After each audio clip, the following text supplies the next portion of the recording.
Good morning to everybody. Welcome in chemistry forum. In last lecture we have been seen the rate law. Rate law देखा था और rate law के कुछ problem देखे थे हमने एक दो और लाइकवाइज इस लेक्चर में हम देखने वाले हैं. हमने उसमें रेट लॉ फाइंड आउट किया था. रेट लॉ क्या था हमारा? रेट लॉ था हमारा R is equals to K into concentration of raise to N. ये था हमारा rate law. In this lecture we will see in the next point, that is unit of K. K का unit देखेंगे इस lecture में हम.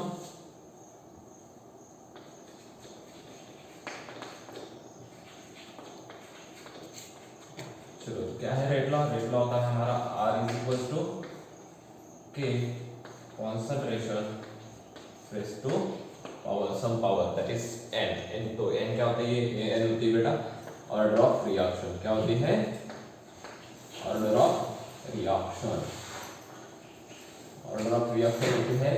Then चलो अब नेक्स्ट पॉइंट क्या हमारा? R equals to K into concentration raise to power n. So this power n क्या होता है? ऑर्डर ऑफ रिएक्शन होती है. तो we will see the unit, what is the unit of K. And suppose हमारे तरफ एक केमिकल रिएक्शन है, तो मान लेते हैं A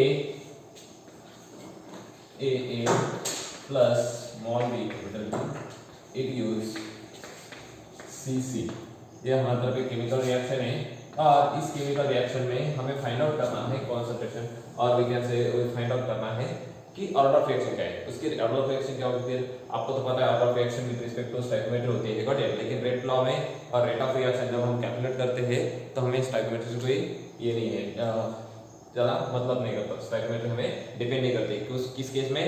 जिसके हमें रेट ऑफ अपीयरेंस देखना है, रेट ऑफ डिसअपीयरेंस देखना है, रेट ऑफ डिसअपीयरेंस देखना है, रेट ऑफ डिसअपीयरेंस देखना है. और रेट ऑफ अपीयरेंस के केस में जब हम individual rate of appearance disappearance देखते हैं, रेट ऑफ कंजम्पशन देखते हैं, रेट ऑफ फॉर्मेशन देखते हैं, तब हमें स्टोइकियोमेट्री की जरूरत होती है. नहीं, हमें स्टोइकियोमेट्री की जरूरत होती है ओवरऑल सिर्फ जब हम ओवरऑल रेट ऑफ रिएक्शन देखेंगे, ओवरऑल रिएक्शन का रेट फाइंड आउट करेंगे, यानी कि एवरेज रेट ऑफ रिएक्शन देखेंगे, तब हमें क्या जरूरत होती है? किसकी? स्टोइकियोमेट्री की हमें क्या होती है? जरूरत है. तो इस केस में रेट लॉ क्या आएगा? R is equals to K into concentration of A raise to power suppose मान लेते हैं x और concentration of B raise to power मान लेते हैं y. बट यही होता है हमारा रेट लॉ. रेट लॉ क्या कहता है? The product of the rate of और we can say the rate is directly proportional to the product of concentration of reactant. The product of concentration of reactant with respect to time होता है. But ये होता है rate law. तो with respect to time यहाँ पे नहीं होता. तो रेट लॉ क्या होता है? Simply the product of concentration of reactor, product of concentration of reactor on the क्या what है किसे? On the rate of reaction, the product of concentration of reactor is directly proportional to the rate law. Directly proportional to the rate होता है. Got it? समझ में आया? और we can say rate is directly proportional to the concentration of product of reactor. Got it? Raised to some power. That is ये power. ये product का ये रिएक्टर का क्या होता है? प्रोडक्ट होता है. उसकी पावर क्या होती है? Some power. यानी कि ये क्या होता है फिर? ये n इज इक्वल्स टू क्या आएगा इधर? n इज इक्वल्स टू आएगा x plus y. x plus y क्या है फिर? इसकी एडिशन होती है x प्लस y की पावर की और ये आता है n. समझ में आया? ये होता है. सपोज इस केस में हमें क्या करना है? यूनिट फाइंड आउट करना है. किसका? k का. k क्या आएगा फिर? K is equals to आएगा R concentration of A raised to X and concentration of B raised to Y. Got it? और उसे हम ऐसे लिख सकते हैं R divided by concentration of A raised to concentration of B bracket का N. N क्या होता है फिर? N होता है X plus Y. That is N. N stands for x plus y. x plus y यानी कि इसका प्रोडक्ट है, इसका इक्विपमेंट, यानी कि इसका पावर है, इसका पावर का एडिशन करके क्या होता है? ओवरऑल रेट ऑफ रिएक्शन होती है. उसे क्या कहते हैं? Overall rate of reaction. तो x उसे ऐसे लिख सकते हैं. तो इससे हम फाइंड आउट कर सकते हैं k का यूनिट. चलो r का यूनिट क्या है फिर? k is equals to r का यूनिट क्या है? रेट. रेट का यूनिट क्या होता है? रेट का यूनिट होता है mole per litre time inverse. मोल पर लीटर पर टाइम. Got it? ये होता है रेट का यूनिट. डिवाइडेड बाय क्या आएगा फिर? ये क्या है? ये तो कॉन्सेंट्रेशन है. कॉन्सेंट्रेशन का यूनिट क्या होता है फिर? कॉन्सेंट्रेशन का यूनिट होता है मोल पर लीटर. मोल पर लीटर ये होता है कॉन्सेंट्रेशन का यूनिट. तो इसे हम ऐसे लिख सकते हैं, या फिर इसको क्या करता हूं मैं, ये डिवाइडेशन में है ना, तो उसको क्या करता हूँ, यहाँ पे लिखता हूँ 1 मोल पर लीटर। Got it. अब इसको मैं ये करता हूँ, इसको कॉमन निकालता हूँ। अब रेस टू पावर एन है, इसका कॉन्सेंट्रेशन पावर एन है ना, इसका रेस टू पावर क्या आएगा फिर एन आया। Got it. ये रेस टू पावर एन है, तो चलो यहाँ पे लिखता हूँ कैसा आएगा, ये आएगा फिर K equals to mole per litre पर टाइम, मोल पर लीटर पर टाइम। और यहाँ पे आएगा क्या 1 मोल per litre raise to N. अब ये क्या होगा, ये ऊपर जाके माइनस हो जाएगा और ये दोनों क्या हो गए, एक लिखेंगे दोनों को। बट दोनों को कॉमन निकाल के एक ही निकालेंगे, लिखेंगे। चलो K इक्वल्स क्या आएगा फिर, K इक्वल्स क्या आएगा mole per litre, mole per litre raise to क्या है, ये है 1, इस पे रेस टू कुछ नहीं, मतलब क्या होता है 1, यानी कि ये नेगेटिव पॉजिटिव नीचे, ऊपर आके क्या होगा -n, 1 -n, यहाँ पे टाइम इनवर्स, ये time inverse as it is, ऊपर आके क्या होगा टाइम इनवर्स हो जाएगा। तो रेट का यूनिट क्या, K का यूनिट क्या आएगा फिर, K पर क्या होता है, K होता है रेट कांस्टेंट। यहाँ पे लिखता हूँ मैं K क्या है, K है रेट कांस्टेंट, और उसे कहते हैं हम specific rate constant, specific rate constant, और we can say velocity constant,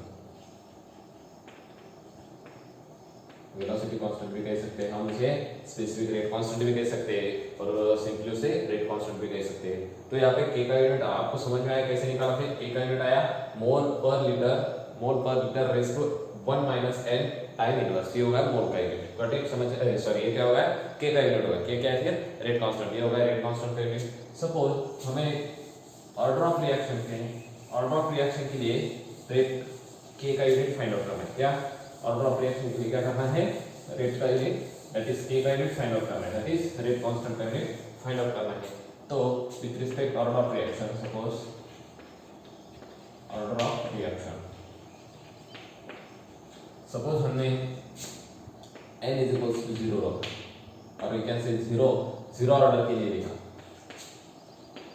0 order के लिए रिएक्शन, 0 ऑर्डर रिएक्शन। तो K का यूनिट क्या होगा, तो K इज इक्वल्स टू क्या आएगा, K इज इक्वल्स टू क्या आएगा बोलो, 0 ऑर्डर के लिए K का यूनिट क्या है, mole per litre 1 - n raise time into time inverse. But ये होता है मोल का यूनिट। अगर हमने n इज इक्वल्स टू 0 रखा, 0 ऑर्डर के लिए, तो रेट क्या आएगा, mole per litre raise to 1 time inverse, ये हो गया K का यूनिट। किसके लिए, 0 ऑर्डर के लिए। अगर n इज इक्वल्स टू 0 रखा, तो यहाँ पे क्या आता है 1 - 0, यानी कि कितना है 1 होता है। तो ये क्या हो रहा है फिर, ये होगा रेट के लिए यूनिट। किसके लिए यूनिट होगा ये, रेट का यूनिट, सॉरी K का यूनिट होगा। किसके लिए, फॉर 0 ऑर्डर के लिए। अगर n इज इक्वल्स टू 0 रखा, यानी कि 0 इज इक्वल्स टू, सपोज यहाँ पे 0 इज इक्वल्स टू n रखा, एक ही है, n is equals to 0, 0 is equals to n। But तो जिस केस में, जिस ऑर्डर ऑफ रिएक्शन में K इज इक्वल्स टू, और जिस क्वेश्चन में हमें दिया हुआ होता है K is equals to mole per litre raise to power 1 time inverse into time inverse, ऐसा यूनिट K का हर एक कौन से क्वेश्चन में आओ समझ लेना है, वो कौन से क्वेश्चन, वो क्वेश्चन किसके ऑर्डर ऑफ रिएक्शन का है, 0 ऑर्डर ऑफ रिएक्शन का है। और we can say 0 order of reaction में K का यूनिट क्या होता है, mole per litre raise to power 1 into time inverse, ये होता है 0 ऑर्डर रिएक्शन के लिए K का यूनिट। समझ में आया। अगर any question we will take the unit of K mole per litre raise to power 1 into time inverse, we identify easily the question we are arising from what, 0 order reaction. वो question कहाँ से आया फिर, 0 order reaction से आया। समझ में आया, सिंपली है, ज्यादा हार्ड नहीं। चलो अब n इज इक्वल्स टू क्या करते हैं, 1 रखते हैं फर्स्ट ऑर्डर के लिए।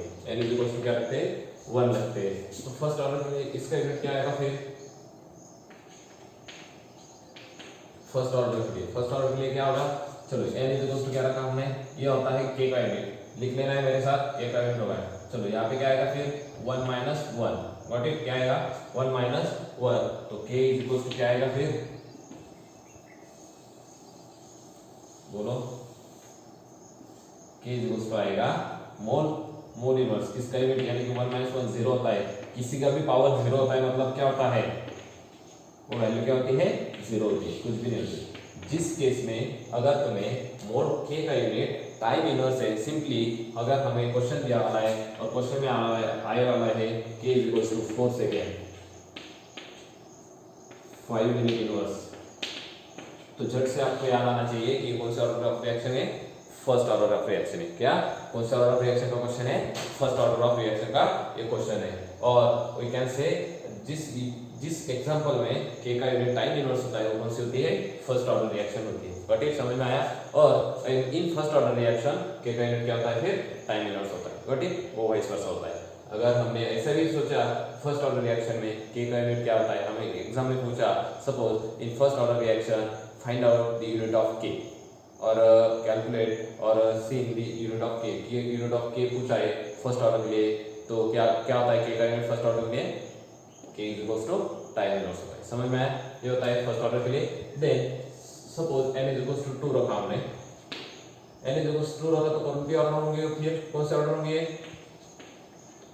Second order. कौन से ऑर्डर होंगे, सेकंड ऑर्डर।